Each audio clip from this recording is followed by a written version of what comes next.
आइए एक तरफ भारत के उन विशाल और निरंतर व्यस्त रहने वाले अस्पतालों की कल्पना करते हैं जहां हर पल लाखों जिंदगियां दांव पर होती हैं, और दूसरी तरफ सीधा फ्रांस के उन भव्य और ऐतिहासिक संसदीय कक्षों में चलते हैं जहां हाल ही में एक बड़ा राजनीतिक भूचाल आया है। ये दोनों दुनियाएं देखने में बिल्कुल अलग लग सकती हैं, लेकिन आज के इस एक्सप्लेनर में हम समझने वाले हैं कि इन दोनों ही जगह प्रशासन और जवाबदेही असल में कैसे काम करती है। आज हम नेशनल मेडिकल कमीशन यानी राष्ट्रीय आयुर्विज्ञान आयोग या एनएमसी की बात करेंगे, जिसने अभी अपने 5 साल पूरे किए हैं। साथ ही हम यूरोप की तरफ मुड़कर फ्रांस के वर्तमान राजनीतिक संकट और भारत के साथ उसके संवैधानिक ढांचे की एक दिलचस्प तुलना भी करेंगे। सबसे पहले हम देखेंगे कि राष्ट्रीय आयुर्विज्ञान आयोग की वर्तमान स्थिति क्या है। सोचिए, 1 अरब से भी ज्यादा आबादी वाले देश में डॉक्टरों और मेडिकल कॉलेजों को रेगुलेट करना कितना विशाल काम है। इसी काम को अंजाम देने वाली नियामक संस्था के इर्द गिर्द आज की हमारी पहली चर्चा केंद्रित है।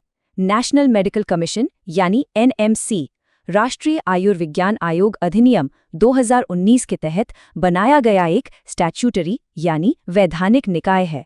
जब इसका गठन हुआ तो इसने आधिकारिक तौर पर दशकों पुरानी संस्था मेडिकल काउंसिल ऑफ इंडिया यानी एमसीआई की जगह ली थी।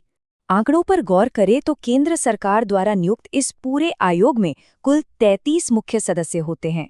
शक्ति का संतुलन बनाए रखने के लिए इसे बड़ी चतुराई से बांटा गया है। इसमें 1 अध्यक्ष यानी चेयरपर्सन होते हैं, 10 पदेन सदस्य यानी एक्स ऑफिशियो मेंबर्स और 22 अंशकालिक यानी पार्ट टाइम सदस्य शामिल होते हैं। इतने विशाल ढांचे को सुचारू रूप से चलाने के लिए एनएमसी के भीतर 4 पूरी तरह से स्वायत्त यानी ऑटोनोमस बोर्ड बनाए गए हैं। पहला है under graduate medical education board, जो एमबीबीएस जैसे कोर्सेज देखता है।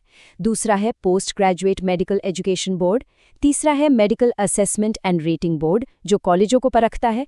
और चौथा, जो शायद सबसे ज्यादा संवेदनशील है, ethics and medical registration board. परीक्षा की दृष्टि से ये चारों नाम बिल्कुल याद होने चाहिए। ये सारे बोर्ड मिलकर सिर्फ कागजी नीतियां नहीं बनाते, ये पूरे देश में मेडिकल शिक्षा का एक कड़ा स्टैंडर्ड सेट करते हैं, स्वास्थ्य सेवाओं की विस्तृत प्लानिंग करते हैं। नैतिकता यानी एथिक्स को सख्ती से लागू करना भी इन्हीं के कंधों पर है। और हाँ, प्राइवेट और डीम्ड कॉलेजों की 50% सीटों की फीस रेगुलेट करने का बेहद अहम काम भी एनएमसी ही करता है। इसके अलावा सामुदायिक स्वास्थ्य प्रदाताओं को लिमिटेड लाइसेंस देना भी इनके कार्यक्षेत्र में आता है। लेकिन रुकिए, 5 साल के सफर में सब कुछ एकदम परफेक्ट नहीं रहा है।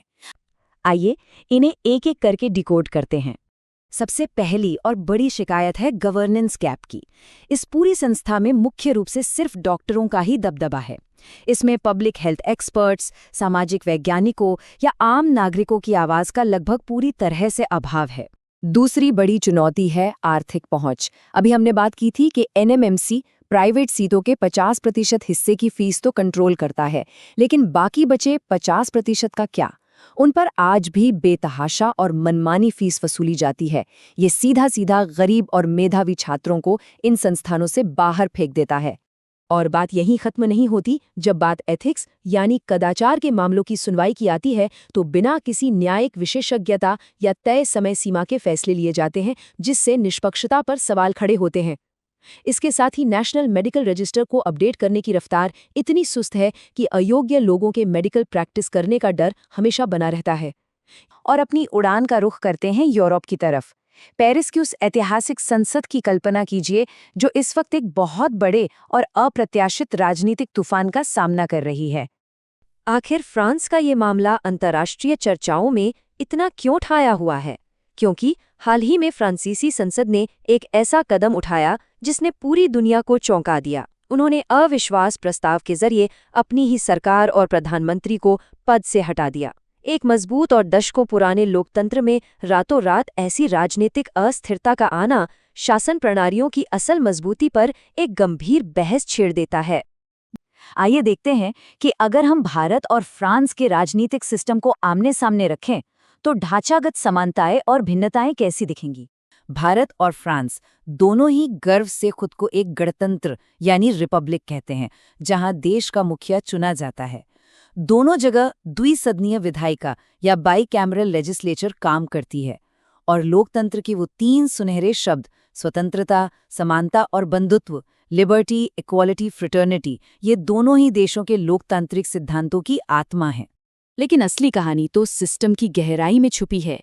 भारत एक पूरी तरह से संसदीय गणराज्य पार्लियामेंट्री रिपब्लिक है, जहां सारी कार्यकारी शक्तियां प्रधानमंत्री के पास होती हैं। वहीं फ्रांस का मॉडल अर्ध अध्यक्षीय या सेमी प्रेसिडेंशियल है। चुनाव की बात करें तो भारत में राष्ट्रपति का चुनाव अप्रत्यक्ष निर्वाचक मंडल द्वारा होता है, लेकिन फ्रांस में जनता सीधे अपने राष्ट्रपति को चुनती है। और सरकार गिराने की बात, भारत में प्रधानमंत्री का भविष्य पूरी तरह लोकसभा के विश्वास पर टिका है, जबकि फ्रांस में प्रधानमंत्री को राष्ट्रपति नियुक्त करता है, हालांकि उसे असेंबली का विश्वास चाहिए होता है। संरचनात्मक डिजाइन की बात करें तो भारत एक अर्ध संघीय या क्वाजी फेडरल देश है, यानी हमारे यहाँ केंद्र और राज्य दोनों की अपनी अपनी ताकतें हैं जो बटी हुई हैं। इसके बिल्कुल उलट फ्रांस एक पूरी तरह से एकात्मक और केंद्रीकृत यूनिटरी देश है, जहां सत्ता सीधे केंद्र से चलती है। भारत की धर्मनिरपेक्षता बहुत ही सकारात्मक है। हमारा राज्य तटस्थ जरूर रहता है, लेकिन जब समाज सुधार की बात आती है, जैसे छुआछूत को खत्म करना, तो वो धर्म के मामलों में सकारात्मक हस्तक्षेप कर सकता है। वहीं दूसरी तरफ है फ्रांस का लाइसिटे मॉडल। ये धर्म और राज्य के बीच एक सख्त और अभेद्य दीवार खड़ी करता है। यहाँ तक कि सार्वजनिक जगहों पर किसी भी धार्मिक प्रतीक को पहनने पर भी कड़ी मनाही होती है। तो इन दोनों अलग अलग कहानियों को सुनने के बाद आइए अब इन धागों को एक साथ पिरोते हैं। कुल मिलाकर सार ये है, एनएमसी यकीनन भारत की चिकित्सा व्यवस्था को आधुनिक बनाने का एक बहुत बड़ा और ज़रूरी कदम है, लेकिन जब तक इसमें मरीजों की आवाज़ और सख्त नैतिक निगरानी शामिल नहीं होगी, ये एक पारदर्शी प्रणाली नहीं बन पाएगी। दूसरी तरफ फ्रांस का ये राजनीतिक संकट हमें याद दिलाता है कि चाहे लोकतंत्र कितना भी पुराना और मजबूत क्यों न हो, बड़े बड़े संवैधानिक ढांचों का भी समय समय पर विश्व स्तर पर कड़ा परीक्षण होता रहता है। आज की आधुनिक प्रणालियां ये कैसे गारंटी दे सकती हैं कि उनके काम में रफ्तार भी हो और साथ ही हर नागरिक के लिए एक समावेशी और नैतिक जवाबदेही भी बनी रहे? इसी सवाल के साथ हम आज के इस विश्लेषण को यहीं विराम देते हैं। सोचने का ये सफर जारी रहना चाहिए।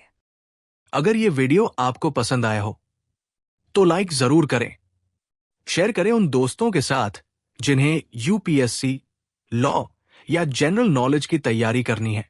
और हाँ, सब्सक्राइब करें। आप अपने सुझाव या सवाल नीचे कमेंट में लिख सकते हैं।